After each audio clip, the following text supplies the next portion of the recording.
Hello dear students, मैं हूं आपका इंस्ट्रक्टर प्रणय कुमार और आप देख रहे हैं Gyanodaya coaching centre YouTube channel. और आज के इस क्लास में हम लोग BSEB के तहत क्लास 12th का, हालांकि ये तो किसी भी क्लास का हो सकता है, कोई दिक्कत की बात नहीं है। हम लोग सिंटैक्स चैप्टर को कवर करने वाले हैं, जो कि चैप्टर आप लोगों के लिए काफ़ी इम्पॉर्टेंट है। इसमें हम लोग टोटल 20 ऑब्जेक्टिव को डील करेंगे। अगर आपने इस 20 को समझ लिया तो समझ जाइए कि काम आपका बन गया। तो क्या आप लोग तैयार हैं? ये VVI MCQ है, इसे मत मिस करिएगा। और आप लोगों के लिए ऐसे वीडियोस में लाता हूं तो एक बार शेयर करना तो बनता है। आप लोगों की जानकारी के लिए बता दूं कि हमारे द्वारा एक रेनबो रॉकेट कोर्स चलाया जाता है, जिसमें कि क्लास 11th का जितना भी समरी है ये मैंने डील करवा दिया है, ये आपको मिल जाएगा। इसके PDF भी आपको मिल जाएंगे। और क्लास 12th का ऑब्जेक्टिव सीरीज हम लोग 2023 के सेशन से स्टार्ट कर रहे हैं। इसके बाद मिलते चले जाएगा आपको वीडियो। अगर आपके कुछ भी आपके ज़रूरी की चीज़ें लग रही है तो आप डिस्क्रिप्शन या कॉन्टैक्ट ज़रूर कर सकते हैं। फ़िलहाल इस MCQ का मैं जो है ना PDF आपको अपने टेलीग्राम चैनल पर दे दूंगा, ठीक है। कोई दिक्कत की बात नहीं, आप PDF से रिवीजन चालू रखिएगा। टेलीग्राम का चैनल जो है सर्च करिएगा टेलीग्राम चैनल पे इस कोचिंग का नाम ज्ञानोदय कोचिंग सेंटर, तो आपको मिल जाएगा। आइए शुरुआत करते हैं। शुरुआत कर दिया हमने पहले क्वेश्चन से ही and I dash dash going to purchase books, यानी कि वह और मैं जा रहे हैं या जा रहे थे, जो भी होगा, किताब खरीदने के लिए। तो ही एंड आई है, इसके साथ क्या लगाएं? तो डियर स्टूडेंट्स याद रखेंगे कि जब दो सब्जेक्ट एंड के साथ जुड़े हों, ठीक है, एक लड़का यहाँ है वह और एक है मैं, ठीक है, एक मैं हूँ, दो लड़के हैं और ये दोनों अगर एंड के साथ जुड़े हुए हैं तो इसको क्या माना जाएगा? इसे प्लूरल माना जाएगा। और प्लूरल के साथ प्लूरल वर्ब लगाते हैं। यहाँ पर हम लोग एम लगाने की गलती नहीं करेंगे, हालांकि है भी नहीं यहाँ पर, ठीक है। तो यहाँ पर किसका प्रयोग होगा? ये तो सिंगुलर है, हैव हैज़ की कोई बात नहीं हो रही, क्योंकि इसके बाद तो V3 चाहिए होता है, नहीं है। तो ही and I are going to purchase books, ठीक है। तो राइट आंसर क्या हो जाएगा? राइट आंसर होगा B R। आइए नेक्स्ट क्वेश्चन की तरफ। तो नेक्स्ट क्वेश्चन कह रहा है mister Pranay with his all students dash dash done a great job, यानी कि मिस्टर प्रणय जो है कि एक व्यक्ति है और इनके विद्यार्थी लोग डन, अब यहाँ पर जो है क्या है? डन, यानी कि ये V3 है। यहाँ से हमें देखना होगा, हमें अगर वर्ब है तो वर्ब, दूसरी बात हमें सब्जेक्ट क्या है इसका चुनाव करना पड़ेगा। अगर दो सब्जेक्ट विथ के साथ जुड़े हों, किसके साथ जुड़े हों? विथ के साथ जुड़े हों, टुगेदर विथ के साथ जुड़े हों, तो यहाँ पर जो वर्ब होगा वो पहले सब्जेक्ट के हिसाब से होगा। यानी कि ये हमारा एक सब्जेक्ट है और यहाँ पर हमारा एक दूसरा सब्जेक्ट है, तो ये हुआ दूसरा सब्जेक्ट। देखने से तो लग रहा है कि प्लूरल है, बहुत सारे विद्यार्थी हैं, लेकिन अगर विथ के साथ जुड़ा हुआ सब्जेक्ट हो तो पहले के सब्जेक्ट के हिसाब से, यानी इस साइड जो रहेगा उसके हिसाब से लगेगा। तो यहाँ पर तो मिस्टर प्रणय एक ही है, तो एक हुए तो क्या हो गए? सिंगुलर। सिंगुलर के साथ वर्ब क्या लगाते हैं? सिंगुलर। एक बात डियर स्टूडेंट्स याद रखिएगा, मैं आजीवन, मुझे लगता है ये मुझे समझाना पड़ेगा, मैं आप लोगों को बता दूं एक चीज़ बस आप याद रखिएगा, सब्जेक्ट अगर सिंगुलर हो तो बराबर वर्ब भी सिंगुलर होता है। अगर सब्जेक्ट प्लूरल हो तो बराबर वर्ब भी प्लूरल होता है। बस इस कॉन्सेप्ट को अगर आपने समझ लिया तो समझ जाइए कि 50% काम बन चुका है आपका। यही समझना है, सब्जेक्ट खोज लो, वर्ब लगा दो, उसके साथ कुछ नियम आपको फॉलो करने होंगे। जैसे यहाँ पर विथ है, तो विथ के साथ जुड़े दो सब्जेक्ट हों तो पहले वाले सब्जेक्ट के साथ वर्ब का चयन होगा। तो यहाँ पर मिस्टर प्रणय है, सिंगुलर होगा, ठीक है। तो सिंगुलर तो इज भी है और हैज भी है। तो यहाँ पर V3 है, डन है, तो V3 के साथ हैज हैव लगता है। अब सिंगुलर क्या होगा? हैज होगा, तो राइट आंसर क्या होगा? डी हो जाएगा, हैज हो जाएगा। आइए नेक्स्ट क्वेश्चन की तरफ। नेक्स्ट क्वेश्चन कह रहा है राधा और Meera dash dash wife of lord Krishna, यानी कि एक राधा सब्जेक्ट है और एक मीरा सब्जेक्ट है, लेकिन ये सब्जेक्ट और के साथ जुड़े हैं। किसके साथ जुड़े हुए हैं? और के साथ अगर सब्जेक्ट जुड़े हुए हैं तो इसका बोध होता है दोनों में से कोई एक। अगर मैं आपको कहूँ पेन और बुक, तो इसका मतलब ये हुआ कि या तो बुक या तो पेन। ठीक है, ये और इंग्लिश में जो है इसको हिंदी में हम लोग जो है ये वाला जो और है ये नहीं कहते, इसका मतलब तो एंड होता है। एंड से जुड़े होंगे तब तो प्लूरल हो जाएंगे, और से जुड़े हों तो ये और का हिंदी होता है या तो राधा या तो मीरा वाइफ थी, यानी जो है पत्नी थी कृष्णा की, तो यहाँ पर सिंगुलर वर्ब का प्रयोग होगा। तो सिंगुलर वर्ब क्या है, हैज़ भी है और क्या है, वाज भी है। हैज़ इसलिए नहीं होगा क्योंकि यहाँ पर तो कोई भी जो है कि V3 का बात हो नहीं रहा है, ना तो पास का बात हो रहा है, तो हैज़ हैव कुछ नहीं। वर्ब तो हमारा प्लूरल है, सिंगुलर वर्ब वाज है, तो यहाँ पर वाज का प्रयोग करेंगे। ठीक है, आइए नेक्स्ट क्वेश्चन की तरफ। नेक्स्ट क्वेश्चन कह रहा है my brother as well as I dash dash here daily at 7 o'clock। अब यहाँ पर क्या होगा, कम्स है, कम है, कमिंग है, नन है। आपको समझना होगा कि एक तो मेरा भाई है और एक कौन है, एक मैं हूँ। ये दोनों ही क्या करते हैं, आते हैं डेली 7 बजे सवेरे। ठीक है, तो यहाँ पर किसका प्रयोग होगा। अब याद रखिएगा अगर एज वेल एज के साथ दो सब्जेक्ट जुड़े हुए हों तो किसका प्रयोग करेंगे हम लोग। सबसे पहले देखेंगे कि पहला सब्जेक्ट कौन सा है। पहला सब्जेक्ट ये है, दूसरा सब्जेक्ट ये है, तो पहला सब्जेक्ट के हिसाब से हम लोग चयन करेंगे अगर दो सब्जेक्ट एज वेल एज के साथ जुड़े हुए हों। ठीक है, तो माई ब्रदर कितना भाई, मेरा भाई कितना, एक। एक का मतलब क्या होता है, सिंगुलर। सिंगुलर के साथ कैसा वर्ब लगा, सिंगुलर। सिंगुलर के साथ सिंगुलर वर्ब, तो यहाँ पर कहाँ है सिंगुलर वर्ब। कम तो वर्ब नहीं है सिंगुलर, कमिंग तो नहीं है, नन का ऑप्शन है, लेकिन यहाँ पर एस लगा हुआ है, यानी कि ये हमारा वर्ब क्या है, सिंगुलर है। कम्स यहाँ पर जो है कि राइट हो जाएगा। देखिए क्या कहता है, इस बात को बाबू एकदम गांठ बांध के रख लेना है, भूलना नहीं है। ठीक है, पहला पॉइंट ये बनता है कि अगर दो सब्जेक्ट हों और एंड के साथ जुड़े हों, किससे जुड़े हों, एंड के साथ जुड़े हों, तो ये हमेशा प्लूरल माने जाएंगे और इसके साथ वर्ब भी प्लूरल का प्रयोग होगा। ठीक है, इसके साथ वर्ब भी कैसा प्रयोग होगा, प्लूरल के साथ। किसके साथ जुड़े हुए हों, एंड के साथ जुड़े हुए हों, तो वर्ब कैसा होगा, प्लूरल। दूसरा निकल के आता है अगर दो सब्जेक्ट हों और के साथ जुड़ा हुआ हो दो सब्जेक्ट, इसका मतलब होता है दोनों में से कोई एक ही, तो ये सिंगुलर होगा और वर्ब भी सिंगुलर का प्रयोग होगा। ठीक है, किससे जुड़े हों, और से जुड़े हों। एक और बात आ जाते हैं, अगर दो सब्जेक्ट हों, किससे जुड़े हों, एज वेल एज से जुड़े हों, तो इसमें दो सब्जेक्ट हो जाते हैं, एक subject 1 subject 2। As well as के साथ जैसे ही जुड़े हों तो पहले सब्जेक्ट के हिसाब से वर्ब लगेगा। यदि पहला सब्जेक्ट सिंगुलर है तो वर्ब भी सिंगुलर होगा। यदि पहला सब्जेक्ट प्लूरल है तो वर्ब भी प्लूरल का प्रयोग होगा। ठीक है, ये तीन चीज़ें हैं, इसको एकदम याद रख लेना है आपको। आगे हम और भी चर्चा करेंगे। तो इतनी बात हुई थी, आइए अब आगे बढ़ते हैं। नेक्स्ट क्वेश्चन देखिए क्या कह रहा है। नेक्स्ट क्वेश्चन है each of boys dash dash आवन पेन टू राइट। ईच का मतलब क्या होता है, पहले ये समझिए। ईच का मतलब होता है प्रत्येक। प्रत्येक यानी कि एक एक। ईच का मतलब ये होता है जो अलग अलग कर बांट कर प्रस्तुत करते हो। तो ईच बॉयज, यहाँ बॉयज देख करके आपको दिमाग नहीं लगा देना है कि ये प्लूरल है, ये सिंगुलर है, क्योंकि ईच लगा हुआ हो तो प्रत्येक। प्रत्येक यदि सिंगल एक जो है सब्जेक्ट के साथ जुड़ा हो तो सीधा सीधी जान लीजिए कि उसको सिंगुलर वर्ब देना है। तो सिंगुलर वर्ब इज भी है, सिंगुलर वर्ब हैज भी है। अब बताइए क्या होगा, इज होगा कि हैज होगा।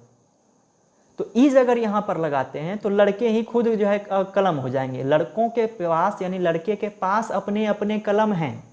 तो पास का क्या होता है, जब कोई चीज़ रखता है या पास होता है तो हैव या हैज़। सिंगुलर के लिए किसका प्रयोग करेंगे, हैज़ का। तो यहाँ पर राइट आंसर क्या होगा, सी हो जाएगा। अगर यहाँ पर जो है ईच नहीं लगा होता, बॉयज होता, तब तो हैव का प्रयोग करते। ठीक है। तो याद रखिएगा ये जो हमारा ईच है ना, ईच का मतलब होता है प्रत्येक।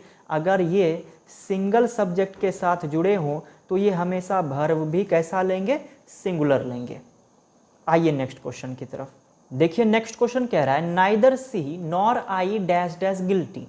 नाइदर का मतलब होता है दोनों में से कोई नहीं, वह भी नहीं मैं भी नहीं। जब कोई नहीं का बोध हो तो ये हो जाता है सिंगुलर, लेकिन जो वर्ब लेगा, दो सब्जेक्ट है ना, एक सब्जेक्ट यहाँ एक सब्जेक्ट यहाँ, दो सब्जेक्ट हों और नाइदर के साथ जुड़े हों, उसके साथ नॉर लगा हो तो पहले वाले सब्जेक्ट के हिसाब से वर्ब लगता है। तो यहाँ पर आई के साथ क्या लगना चाहिए, यहाँ आर नहीं लगेगा, इज नहीं लगेगा, यहाँ पर क्या लगेगा, एम लगेगा। यहाँ पर राइट आंसर क्या हो जाएगा, एम हो जाएगा। यहाँ पर भी तब एक बात तो समझ ही लो। अभी देखिए इतना पढ़े, एक पॉइंट और बन गया। यदि दो सब्जेक्ट जुड़े हों आपस में, किससे जुड़े हों, और या फिर किससे जुड़े हों, नॉर से, ठीक है। यानी कि अभी क्या था, नाइदर नॉर था। अगर ऐसे जुड़े हों तो दूसरे सब्जेक्ट के हिसाब से वर्ब का चयन होगा। किसके हिसाब से, दूसरे सब्जेक्ट के हिसाब से। जैसे कि अगर ही है और नॉर आई है तो आई के हिसाब से वर्ब का चयन होगा, ठीक है। तो ये हमारा एक पॉइंट बन के आया, इसको भी समझ के रखना है। इसीलिए इस हिसाब से यहाँ पर एम का प्रयोग हुआ, क्योंकि नॉर के साथ जुड़ा हुआ है और आई के साथ एम का प्रयोग करते हैं, ठीक है। आइए नेक्स्ट क्वेश्चन कह रहा है Raju ji together with his 5 sons coming into the party.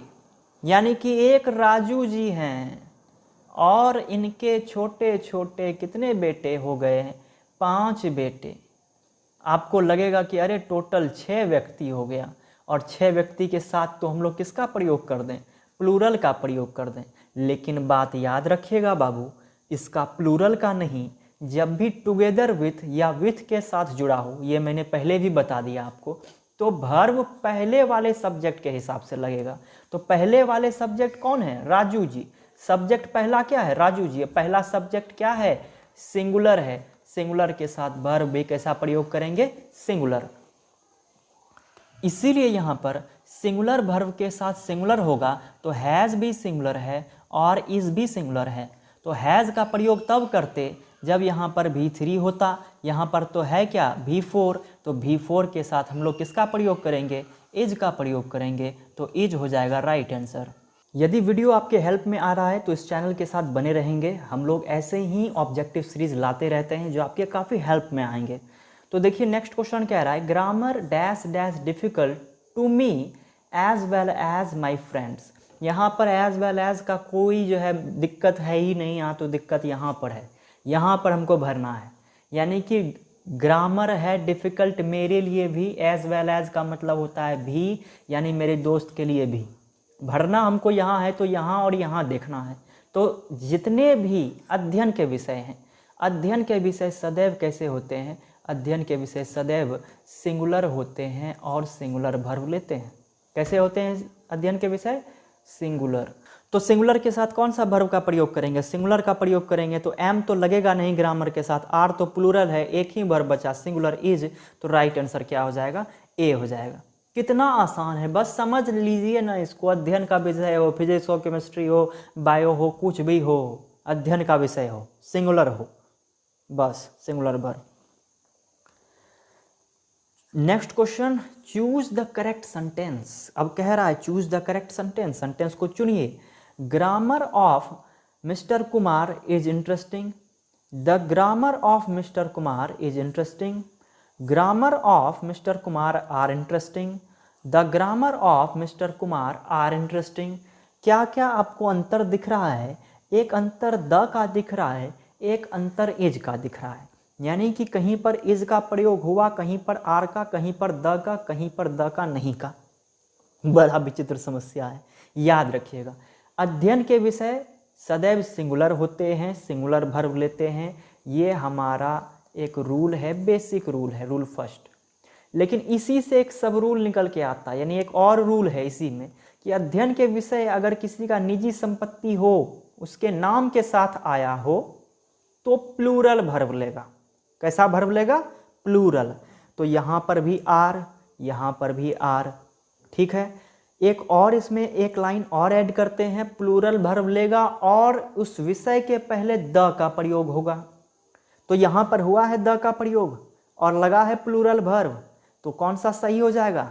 सही हो जाएगा डी। ये सभी क्या होंगे? ये सभी हो जाएंगे गलत। क्यों? क्योंकि यहाँ पर द नहीं लगा, यहाँ पर द लगा, सिंगुलर हो गया। समझ रहे हैं कितना आसान है जी, एकदम फॉर्मली मैं आज पढ़ा रहा हूँ, एकदम दशहरे की छुट्टी में हूँ। मज़े से आप लोग पढ़ते रहिए, तैयारी करते रहिए। अरे ये सब मेहनत करने में जो है ना एफर्ट लगता है कुछ जी, मेहनत है जी। इसको शेयर करिए, आप लोग शेयर करने में बहुत जो है ना पीछे हटते हैं। शेयर करिए ताकि मेरा उत्साह बना रहे और भी वीडियोज़ आप लोगों के लिए लाता रहूँ। आइए नेक्स्ट क्वेश्चन की तरफ। नेक्स्ट क्वेश्चन कह रहा है if I dash dash A bird I would fly in the sky. अब आई के साथ सभी जानते हैं कि आई के साथ हेल्पिंग वर्ब या तो एम लग सकता है, या तो वाज लग सकता है, या तो सेल लग सकता है। ये सभी जो है हेल्पिंग वर्ब हैं आई के। लेकिन याद रखिएगा, अगर ऐसा बात हो, ऐसी परिस्थिति हो जिसका संभव होना असंभव हो, यानी कल्पना की बात हो रही हो। क्या आप कभी पक्षी होते, चिड़िया होते? नहीं हो सकते ना। तो कैसे पता चल रहा है कि ये कल्पना है? कल्पना को दर्शाने के लिए, कल्पना को दर्शाने के लिए एक बात याद रखिएगा, कल्पना को दर्शाने के लिए इफ़ का प्रयोग किया जाएगा, या फिर किसका प्रयोग किया जाएगा? विश का प्रयोग किया जाएगा। अगर ये वर्ड्स हैं तो समझ जाइए कि काल्पनिक बातें हो रही हैं। तो यहाँ पर देख लीजिए कि इफ़ लगा हुआ है। ऐसी स्थिति में आई के साथ इन सभी वर्ब का प्रयोग नहीं करते। किसका प्रयोग करते हैं? वर का प्रयोग कर देते हैं। तो if I were a bird I would fly in the sky.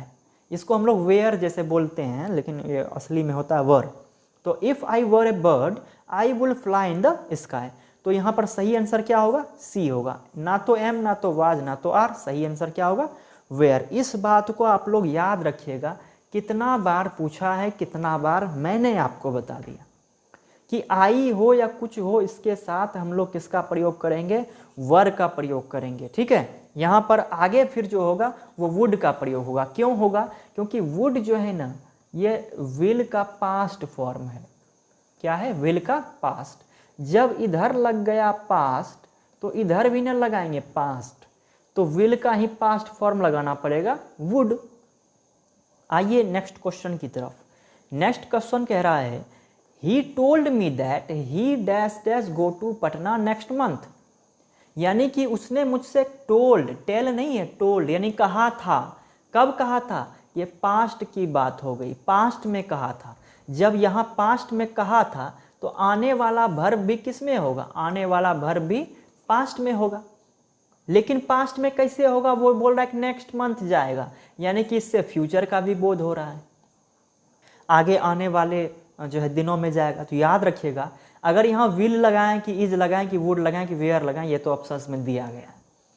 यहाँ पर अगर विल लगा दे तो हो जाएगा बाबू गलत, इज लगा दे तो सरपट गलत, क्योंकि नेक्स्ट मंथ हो गया।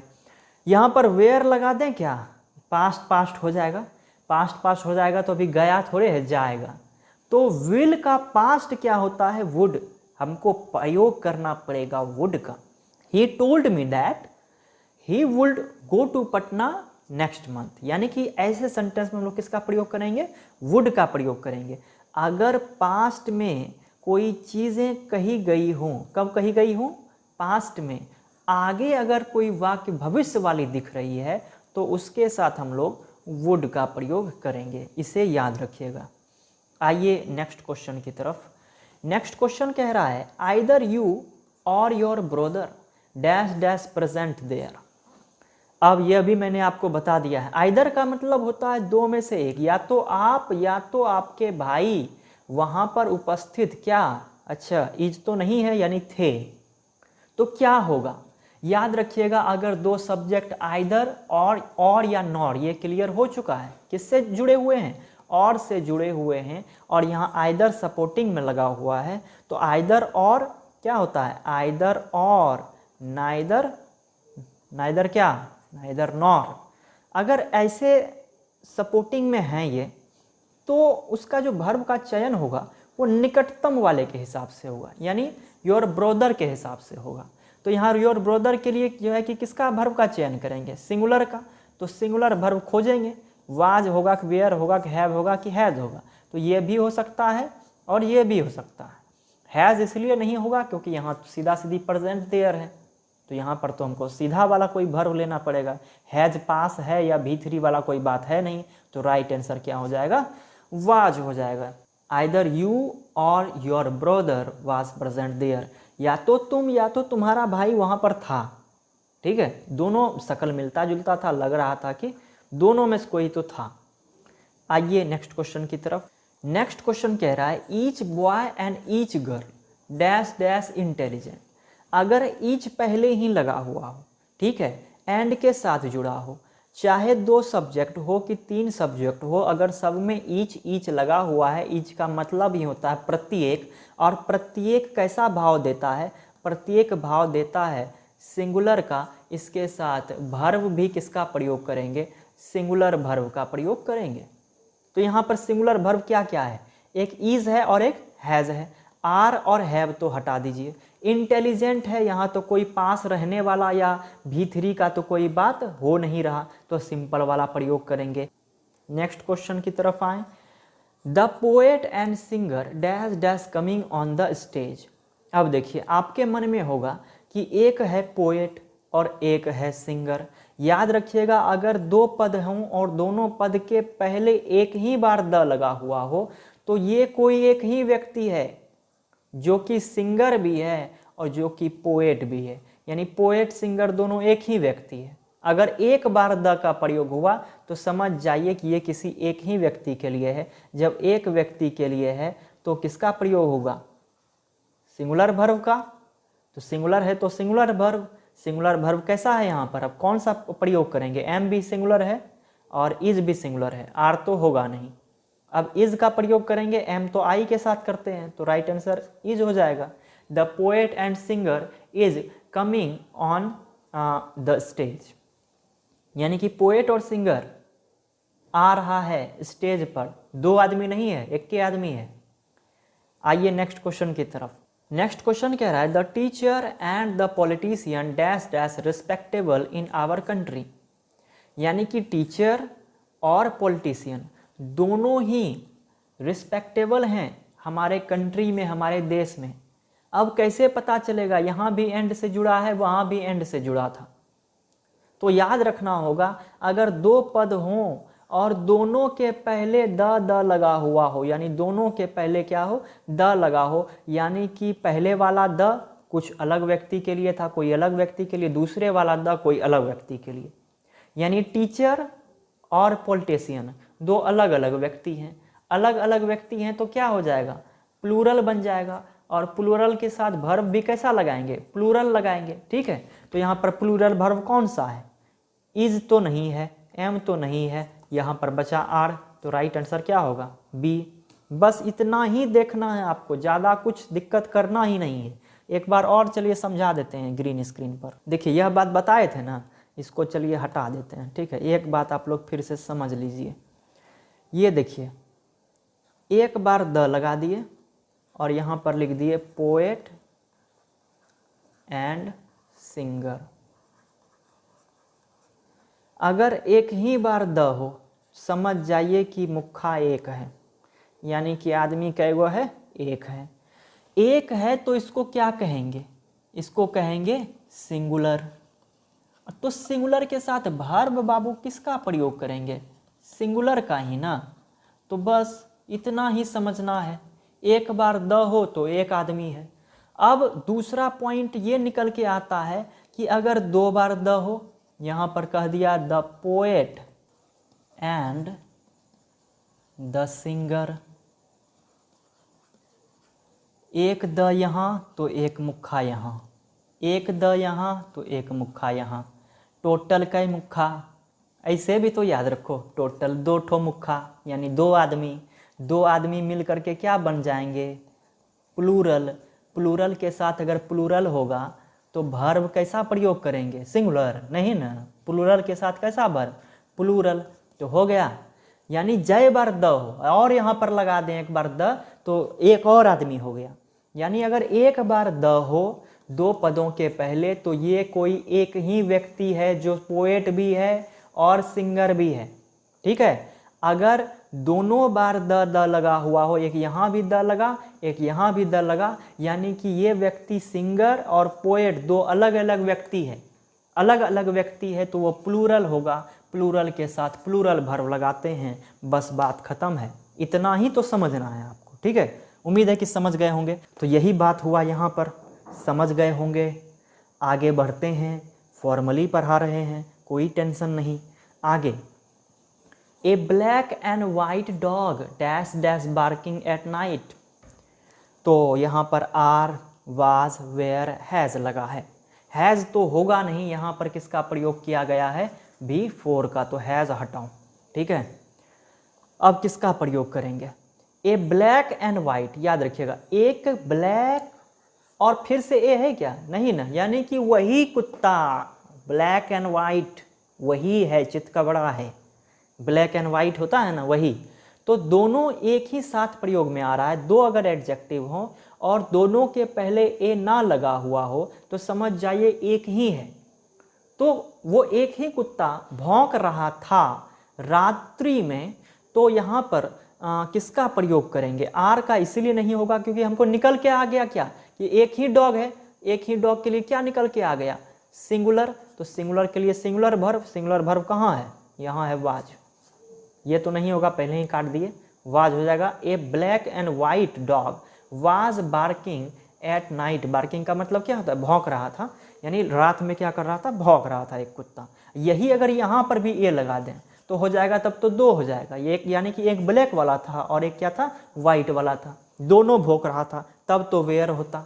समझ गए, ये सब कोई रूल है जी, तब समझने वाला बात है कि सिंगुलर के साथ सिंगुलर और प्लूरल के साथ प्लूरल, बस बात खत्म।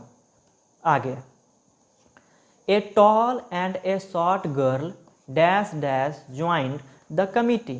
वही बात आ गया फिर से। ए टॉल यानी कि एक लंबी, ए शॉर्ट यानी कि एक छोटी लड़की ने ज्वाइन किया कमिटी को। तो ज्वाइंट यहाँ पर है तो V3 है, V3 के साथ क्या लगाते हैं, V3 के साथ कैसा फॉर्म आता है, हैव का। यही हैव बनता है हैज़, तो ये हैव होता है प्लूरल, ये हैज़ होता है सिंगुलर। ये सब तो पता ही ना, ग्रामर तो यही, इसी को तो ग्रामर कहते हैं, खेल खेल में सीख लोगे। ठीक है, वीडियो को देखते रहो और शेयर करते रहो, देखो कैसे सीखते हो। तो दो लड़की हो गई, प्लूरल हो गया, प्लूरल के साथ प्लूरल वर्ब लगाएंगे। अब V3 से पहले हैव हैज़ लगता है तो इज और आर तो काट ही दो, बचा हैव और हैज़।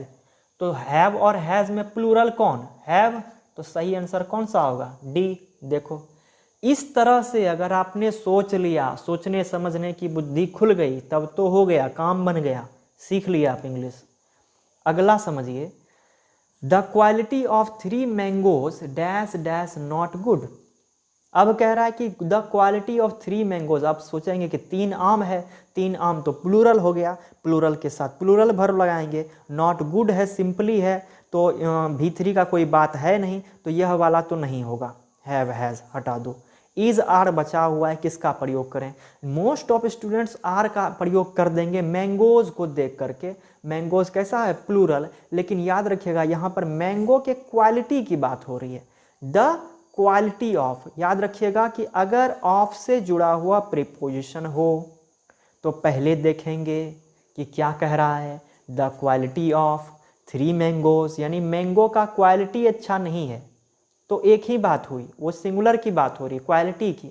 ऐसे ही आपसे पूछ देगा द बकेट ऑफ फ्लावर्स, तो आप फ्लावर्स में एस देख करके उसको प्लूरल समझ लोगे, लेकिन बकेट यानी गुलदस्ता, गुलदस्ता कै गो, सिंगुलर, सिंगुलर के साथ कैसा वर्ब, सिंगुलर। ठीक है, तो यहाँ पर द क्वालिटी ऑफ 3 मैंगोज यानी कि 3 आमों की गुणवत्ता, क्वालिटी कैसी है, अच्छी नहीं है, तो सिंगुलर वर्ब का प्रयोग होगा, इज का प्रयोग होगा। आइए एक ग्रीन स्क्रीन पर बता देते हैं ट्रिक, काम देगा, याद रखना, पूरे एग्जाम भर काम देगा, समझ लो। अगर स्टार्टिंग द से हो, ठीक है, बीच में कुछ आ जाए, दुनिया कोई चीज़, ऑफ हो प्लस नाउन कुछ हो, सिंगुलर हो या प्लूरल हो, उससे मतलब नहीं, वर्ब हमेशा सिंगुलर का प्रयोग करेंगे। किसका प्रयोग करेंगे, सिंगुलर का। ये वाला चीज़ याद रखिएगा। दूसरा चीज़ याद रखिएगा कि ए हो, नंबर हो, ऑफ हो, ठीक है। यहाँ पर नाउन जो आए, वर्ब हमेशा प्लूरल होगा, ठीक है। यह दो चीज़ याद रखेंगे। यह वाला तो बहुत ज़्यादा इम्पॉर्टेंट है कि द हो, खाली जगह इसमें द नंबर आ जाए, द क्वालिटी आ जाए, द क्वांटिटी आ जाए, कुछ आ जाए, उसके बाद ऑफ आए और फिर जो नाउन आए वो सिंगुलर हो कि प्लूरल हो उतना देखना नहीं, सीधा सीधी प्लूरल वर्ब का प्रयोग कर देना है, ठीक है। बस इतना ही बात है। तो यहाँ पर यही समझे कि द था, क्वालिटी था, ऑफ था, इधर सिंगुलर प्लूरल कुछ हो, सिंगुलर का प्रयोग कर देना है। आइए नेक्स्ट क्वेश्चन की तरफ। नेक्स्ट क्वेश्चन कह रहा है चूज द करेक्ट सेंटेंस, सही सेंटेंस को चुनिए। You he and I am friends, you he and I are friends, you and he is friends, he you and I are friends. क्या अंतर दिख रहा है बताइए, ये बता दिए आपको थ्योरी में। थ्योरी करना बहुत ज़रूरी है, ठीक है। थ्योरी आप लोग पढ़िए, मन लगा के पढ़िए, आपको ये सारा बात बता देंगे, इसका पीडीएफ देंगे, फिर थ्योरी से मिलाइएगा उसमें फाउंडेशन बैच से। तो देखिए यहाँ पर कितना आदमी है, 3 आदमी है। पहली बात कि एक आप हैं, एक वह है और एक मैं हूँ, टोटल 3 आदमी हैं। तो ये हो गए प्लूरल। प्लूरल के साथ बाबू वर्ब भी कैसा प्रयोग होगा, प्लूरल। तो प्लूरल के साथ एम नहीं लग सकता, इज नहीं लग सकता, हटा दो। एग्जाम में ऐसे ही करना है आपको, हटा दिया हटा दिया, ठीक है। अब 2 बचा हुआ है, क्या होगा याद रखिएगा। अगर सभी पर्सनल प्रोनाउन एक साथ आ जाएं इस प्रकार से तो फॉर्मूला नंबर 231 का प्रयोग होगा। किसका प्रयोग होगा, 231 का प्रयोग होगा, यानी पहले सेकेंड पर्सन, फिर थर्ड पर्सन, फिर फर्स्ट पर्सन। तो सेकेंड पर्सन देखिए आया है यहाँ, नहीं, ये तो थर्ड पर्सन हो गया। ये सेकेंड पर्सन आया, ये जो है कि फिर थर्ड पर्सन, ये फर्स्ट पर्सन। और ये भी चीज़ देखिए यहाँ पर हुआ, लेकिन वर्ब सिंगुलर ले लिया, यहाँ पर वर्ब प्लूरल। तो राइट आंसर क्या होगा, बी होगा। ऐसे ही आपको देखना है, ठीक है। नेक्स्ट क्वेश्चन की तरफ आइए। नेक्स्ट क्वेश्चन से हम लोग जो है ना इस ऑब्जेक्टिव सीरीज का अंत कर रहे हैं। अगर बहुत ज़्यादा आप लोग इसको शेयर किए, व्यू अच्छा आया, हेल्प मिला विद्यार्थियों को, तब इसका हम लोग जो है ना पार्ट 2 भी लेकर के आएंगे। टेंशन नहीं लेना है, ठीक है। पार्ट 2 लेकर के आएंगे। शेयर वेयर कर दो, हमको तो सिर्फ चाहिए कि मेरा बनाया वीडियो, मेरा एफर्ट जा रहा है सही जगह पर। अगर चला गया तो समझ जाइए पार्ट 2 क्या, पार्ट 3, 4, 5, 6 लाते रहेंगे, कोई टेंशन नहीं है। ही विज्ड ही वर ए प्राइम मिनिस्टर, ऐसा उसका इच्छा था कि अगर वो प्राइम मिनिस्टर होता तो he dash dash serve the country, तो वह भी देश की सेवा करता। तो क्या होता, विल का प्रयोग करेंगे कि वुड का, कि शुड का, कि नन का। ये जो है जो तेज विद्यार्थी है ना, देख लिया होगा फटाक से किसका प्रयोग करेंगे, क्योंकि ये पहले ही बता दिया है। यहाँ पर पास्ट है तो आने वाला भी कैसा होगा, आने वाला भी पास्ट में होगा। तो पास्ट के लिए विल का पास्ट वुड होता है। ऐसे फॉर्म में हमेशा याद रखिएगा कि यहाँ पर वर लगाएंगे। अगर कमज़ोर विद्यार्थी हो तो सीधा ऐसे याद रख लो, यहाँ पर वुड लगाएंगे। ये वाला फॉर्म याद रखना। यहाँ पर इससे पहले इसका इफ़ या फिर विश, ये सब अगर हुआ, ये वाला फॉर्म आएगा। बस उम्मीद है कि आप लोगों को मज़ा आ गया होगा। इसी प्रकार से जो है ना हमारा एक कोर्स है रेनबो रॉकेट कोर्स, हम लोगों ने लॉन्च कर दिया, ठीक है। मैंने लॉन्च कर दिया रेनबो रॉकेट कोर्स। इसमें क्लास 11th का टोटल समरी एकदम वीडियो लेक्चर फुल HD के साथ, ऐसा नहीं बोर्ड नहीं दिख रहा है, पूरा दिखेगा। ऑब्जेक्टिव सब्जेक्टिव का PDF आपको एकदम बेस्ट प्राइस पर मिल रहा है। ज्वाइन करने के लिए बस आपके पास ईमेल होना चाहिए और व्हाट्सएप होना चाहिए। व्हाट्सएप के मेरे नंबर पर बस कांटेक्ट कर लीजिए, आपको वीडियो लेक्चर का जो है मिल जाएगा। शुरुआती में केवल इस कोर्स का 199 रुपया है, और 12th का हम जो है ना ऑब्जेक्टिव ला रहे हैं, जिसमें ऑल चैप्टर का क्या करेंगे, ऑब्जेक्टिव डील कर देंगे। आप लोग डिस्क्रिप्शन क्या करिएगा, एक बार चेक कर लीजिएगा। एकदम बेस्ट प्राइस पर ये हम आपको लेकर के आए हैं, 199 रुपये में। ये कोर्स इतना बढ़िया जो है ना कहीं नहीं मिलेगा। इसमें समझिए ना आपको कितना बढ़िया से chapter, word meaning, objective, subjective सब मिल जाएगा, ठीक है। इसको दोस्तों के साथ शेयर करिए, अपने जूनियर स्टूडेंट्स को बताइए कि आपको जो है कोर्स दिया जा रहा है। डिस्क्रिप्शन चेक कर सकते हैं, मेरे व्हाट्सएप नंबर पर आप लोग कांटेक्ट कर सकते हैं। मेरा व्हाट्सएप नंबर आप लोगों के पास है कि नहीं, होगा ही, इसमें भी लिखा हुआ है, यहाँ पर भी लिख देते हैं ये मेरा है व्हाट्सएप का नंबर, इस पर आप लोग कांटेक्ट कर सकते हैं। तो उम्मीद है कि आज का वीडियो, आज का क्लास आप लोगों के काफ़ी हेल्प में आया होगा। अगर वीडियो आपके हेल्प में आया है तो इसे लाइक और शेयर जरूर कीजिएगा। चैनल पर नए हैं तो सब्सक्राइब करके बेल आइकन को हिट कर दीजिए, क्योंकि ऐसे ही वीडियोस मैं आपके लिए लगातार लाता रहता हूं। फिलहाल आज के लिए इतना ही, मिलते हैं किसी अन्य क्लास में एक अन्य चैप्टर के साथ।